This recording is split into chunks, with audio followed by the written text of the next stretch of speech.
안녕하세요. 제이맘입니다.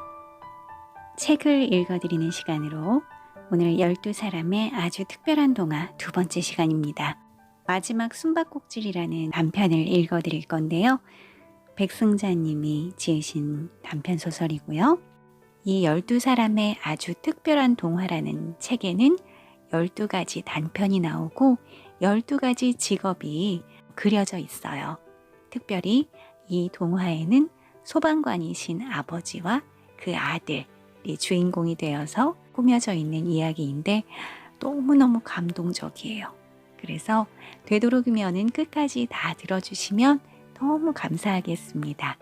그럼 시작할게요. 12사람의 아주 특별한 동화. 송재찬 외 글, 파랑새 출판사. 마지막 숨바꼭질. 백승자. 이쪽이야, 이쪽. 빨리.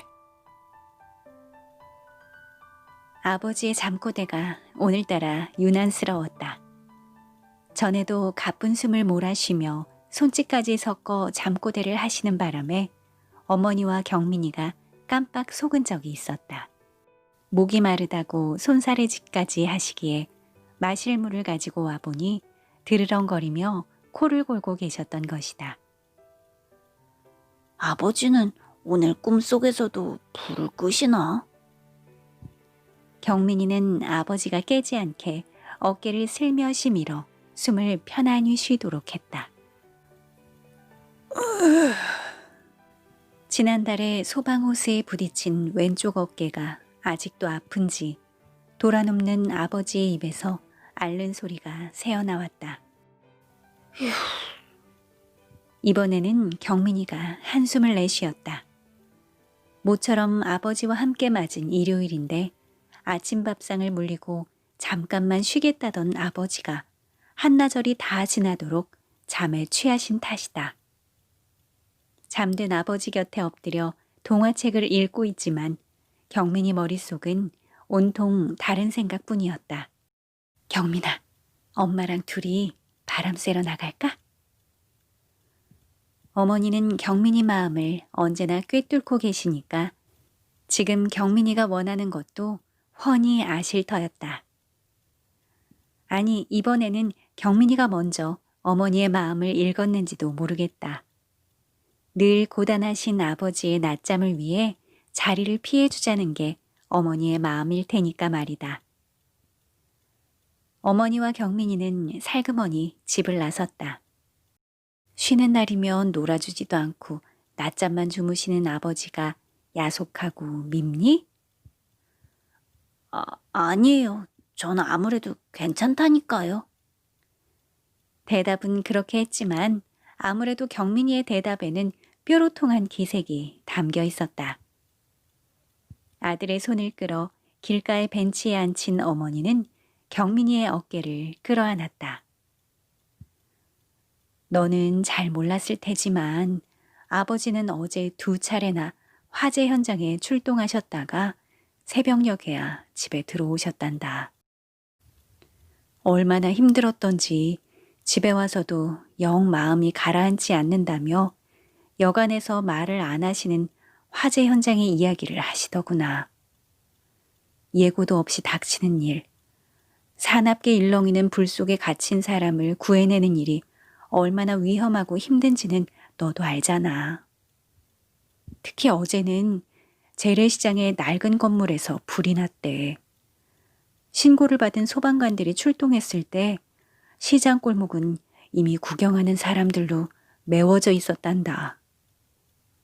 닫힌 문틈으로 나오는 검은 연기와 매캐한 냄새, 사람들의 비명.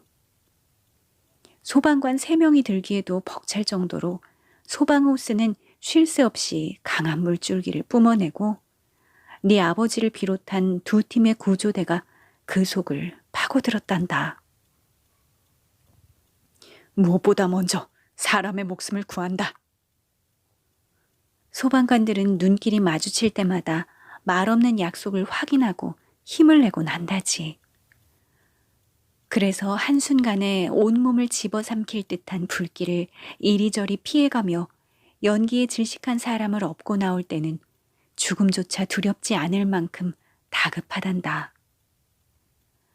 어제도 네 아버지는 건물에 갇혀 울부짖는 두 사람을 업어내왔단다. 온몸이 땀으로 범벅이 된 몸으로 또 한 번 들어가려는 순간 시뻘건 불길이 혀를 날름거리며 건물의 입구를 막아버린 거야. 위험해. 더 이상은 도저히 안 되겠어. 소방관들은 더 이상의 구조를 중단하고 온몸이 오그라드는 듯한 열기 속에서 빠져나오기 시작했대. 먼저 나가. 내가 한 번만 더. 그때 말릴 새도 없이 깨진 창문 사이로 뛰어들어간 한 사람의 구조대원이 있었단다. 너도 한번 생각해 보렴. 소방관에게도 지켜야 할 소중한 목숨이 있고 우리처럼 애타게 기도하며 기다리는 가족이 있을 거 아니겠니? 어쩌면 그렇게 짧고도 기막힌 순간이 또 있을까? 네 아버지가 빠져나오고 뒤를 돌아보았을 때 불길에 무너지는 커다란 기둥이 그 구조대원의 몸을 휩싸안고 바닥으로 꺼져버렸단다. 자기 목숨보다 남의 목숨을 먼저 생각한 용감한 소방관 아저씨의 최후. 그 이야기를 하시면서 아버지는 정말 뜨거운 눈물을 쏟으셨단다. 만약에 빠져나오는 차례가 나와 바뀌었다면 그가 살고 나는 지금 이 자리에 없는 거야. 그 말 끝에 나도 얼마나 울었는지 몰라. 마치 남편이 다시 태어난 것처럼 반갑고 고맙더라니까. 어머니의 이야기에 경민이의 마음이 한결 풀렸다. 덕분에 집에 돌아오는 발걸음도 햇살처럼 가벼웠다. 아버지를 위한 특별한 장보기를 마치고 집에 돌아오니 아버지는 언제 잠꼬대까지 하며 낮잠을 잤느냐는 듯 환한 웃음으로 경민이를 맞으셨다. 미안하다. 아이고, 아빠가 우리 아들과의 약속도 못 지킬 만큼 골아떨어졌었구나. 그 사이 아버지는 경민이 책상 서랍이 내려앉은 것도 말짱하게 고쳐놓으시고 이제 막 현관문에 헐렁해진 손잡이를 고치는 중이었다. 아버지, 일은 그만하시고 이리 와서 앉으세요. 빨리요. 경민이는 어머니와 찡긋 눈맞춤을 하고는 거실에 멋진 생일상을 차리기 시작했다. 옳지. 요 녀석이 엄마를 졸라서 맛있는 케이크까지 사왔구나. 아버지는 어느 때보다도 기분 좋은 표정이셨다. 세 식구가 단촐하게 둘러앉아서 케이크에 촛불을 켰다. 큰 초 4개와 작은 초 2개에서 무지갯빛 환한 불이 살아났다. 고개를 갸웃하신 건 역시 아버지였다. 이게 누구 나이만큼 촛불을 켠 거냐? 경민이는 대답 대신 예쁘게 포장해온 선물을 아버지께 내밀었다. 아버지, 생신을 축하합니다. 그리고 위험 속에서 살아나 주셔서 고맙고 또 사랑합니다. 어쩐지 쑥스러워서 마지막에 혀를 날름 내밀기는 했지만 늘 개구쟁이 노릇만 하던 경민이로서는 제법 의젓한 인사말이었다. 눈이 휘둥그레진 아버지께 어머니가 다가앉으며 말했다. 경민이에게 당신이 어제 화재 현장에서 고생하신 얘기를 들려주었어요. 그랬더니 글쎄 우리 아버지가 다시 태어나신 거나 마찬가지라고 저렇게 야단이랍니다. 경민이는 아버지의 잔에 술을 따라드렸다. 그리고 자기의 콜라잔과 부딪히며 힘차게 브라보를 외쳤다. 우리 아들 고맙고 기특하구나. 이 아빠가 막 눈물이 날 것 같아. 화재 현장에 갈 때마다 얼마나 많은 위기를 맞았던가. 화재 진압을 마치고 나서 동료들끼리 늘 하는 말이 우리는 오늘도 다시 태어났다였는데, 이렇게 사랑하는, 이해하는 가족이 있기에 남들이 다 위험하다지만 그만큼 큰 자부심을 얻는다고 큰 소리를 칠 수 있는 것이었다. 그 자리에서 아버지는 경민이에게 자기가 처음으로 소방관이 되고자 결심한 어린 시절의 사건 하나를 들려주었다. 그러니까 이 아빠가 꼭 너만 할 나이대의 일이구나. 그해 여름, 아마 장마가 막 시작될 무렵이었을 거야.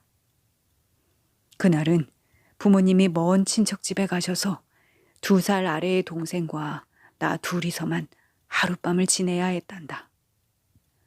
어머니가 해놓으신 저녁밥을 일찌감치 먹고 난 우리는 뭔가 재미있는 일을 찾기 시작했지. 숨바꼭질. 예나 지금이나 그보다 더 재미있는 놀이가 있을까? 그날따라 정전이 되어 우린 마루에 촛불 하나를 켠 상태였어. 우리는 서로 술래를 해가며 이불장이고 옷장이고 다 헤집고 숨어들었지. 내가 술래가 되어 마루의 기둥에서 50까지 세기로 했을 때 갑자기 동생을 놀리고 싶은 생각이 드는 게 아니겠니? 그래서 동생을 찾아다니지 않고 오히려 술래인 내가 마당의 장독 뒤에 숨어버렸지. 이미 날은 어둡고 으스스한 기분을 꾹꾹 참으며 시간이 얼마나 지났을까. 문득 번갯불처럼 환한 기운에 나는 소스라쳐 뛰어나왔지. 그 순간의 놀라움이란 우리 집 안방 쪽이 온통 불바다가 되어버린 거야. 불이야! 불이야! 누가 좀 도와주세요! 나는 뜨거운 불기운을 피해 달아나며 정말 목이 터지도록 소리쳤단다. 어둠 속 메아리밖에 돌아오지 않던 그때의 막막함이란. 산골 마을이라 집들이 띄엄띄엄 있는 데다가 우리 집은 또 산모퉁이를 돌아앉은 외딴 집이었거든. 경수야, 어딨니? 빨리 나와야지. 어린 마음에도 동생을 찾아야 한다는 마음 하나로 불꽃이 널름거리는 방문 앞까지 몇 번이나 다가갔다가 물러나왔는지 모른다. 지금부터 30여 년 전이니 전화는커녕 불자동차는 장난감으로조차 본 적이 없는 시절이었단다. 공포의 시간이 얼마나 지났을까. 후둑후둑 빗방울이 떨어지기 시작할 때 언덕 너머 사시는 아저씨 2분이 손전등을 비추며 쇠스랑과 낫을 가지고 달려오셨어. 나의 애타는 목소리가 들린 게 아니라 뻘건 불기운이 노을처럼 비쳐 보였다는 거야. 꼭 전쟁을 겪은 것 같던 하룻밤이 어떻게 지났는지 몰라. 사람들이 웅성웅성 달려왔지만 나는 놀라고 지친 끝이라 불이고 동생이고 잊은 채 헛간 구석에서 죽음같이 깊은 잠을 잤단다. 아이고, 내가 가지. 어떻게 이런 일이 다 있단 말이냐. 불타버린 옷장 안에서 발견된 동생을 끌어안고 몇 번이나 혼절하시는 어머니. 빗발선 눈빛으로 하늘만 보시는 아버지. 동생은 위험하게도 촛불을 들고 안방 옷장 안으로 숨었던 거야. 씩씩한 사람으로 자라서 어려운 사람을 다 구하겠다는 녀석이 그렇게 어리석은 짓을 할 줄이야. 그렇게 동생이 하늘나라로 간 뒤부터 내 가슴 속에는 확실한 꿈 하나가 자리 잡았단다. 반드시 내 동생 경수를 삼켜버린 불길과 싸워 이기겠다는 결심이었지. 나중에서야 불길은 싸울 대상이 아니라 잘 다스려야 이긴다는 걸 알게 되었지만 말이다. 불이라는 말만 들어도 가슴이 미어진다는 부모님의 반대를 무릅쓰고 나는 기어이 소방관의 꿈을 이루어냈단다. 그리고 늘 기도하는 마음으로 맡은 일을 하지. 빨간 불자동차에 올라타고 다급한 사이렌을 울리며 화재 현장에 나갈 때마다 나는 어린 시절 무서운 불길 속에서 구해내지 못한 동생의 목소리를 떠올린단다. 그리고 주먹을 불끈 쥐며 두려움을 잊곤 하지. 동생과 나의 마지막 숨바꼭질처럼 소중한 추억을 영원히 잊지 않기 위해서 말이다. 아득한 그리움을 섞은 아버지의 긴 이야기가 끝났을 때는 어느덧 해질 무렵이었다. 창밖 멀리 보이는 서쪽 하늘에 주홍색 노을이 물들어 있었다. 어이쿠, 빨갛기도 해라. 난 저렇게 붉은 노을만 봐도 어디서 불이 났나 싶어 가슴이 철렁한다니까. 아버지는 자기도 모르게 축축해진 눈가를 훔치며 애써 웃음을 보이셨다. 경민이는 얼른 아버지의 허리를 끌어안고 얼굴을 부볐다. 우주의 전사보다 훨씬 더 멋진 우리 아버지. 아버지가 정말 자랑스러워요. 경민이는 오늘 하루 사이에 어쩐지 마음이 성큼 자란 것 같았다.